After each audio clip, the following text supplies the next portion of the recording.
বিসমিল্লাহির রহমানির রহিম। Three up total এই ক্যালকুলেশনটি কয়েক খেলা ধরে পাশ করে আসতেছে, হিসাবটি কাজে লাগাতে পারেন।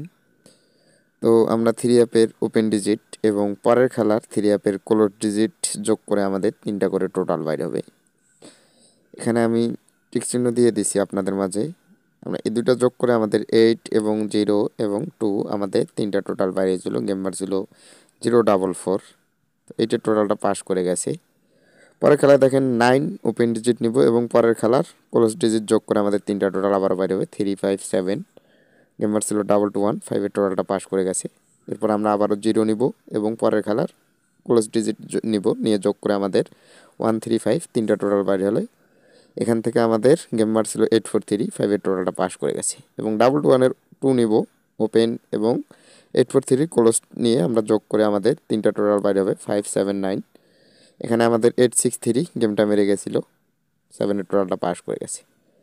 পরের খেলায় আমরা 8 আবারও নিব ওপেন এবং 3 নিব, নিয়ে ওপেন ক্লোজ যোগ করে আমাদের 791। গেমার ছিল 209, আলহামদুলিল্লাহ পাস করে গেছে। এবারের জন্য আমাদের 8 এবং 9 যোগ করে আমাদের 791, 3টা টোটাল বাইর হলো। ভিডিওটি ভালো লাগলে অবশ্যই লাইক কমেন্ট শেয়ার করবেন এবং যাদের হিসাবে মিলবে অবশ্যই ধরতে পারেন। যারা নতুন হিসাবে আসলে অবশ্যই ধরবেন এবং 10 জন ভাইকে দেখার সুযোগ করে দিবেন। ভিডিওকে লাইক কমেন্ট শেয়ার করবেন, বেশির থেকে বেশি শেয়ার করে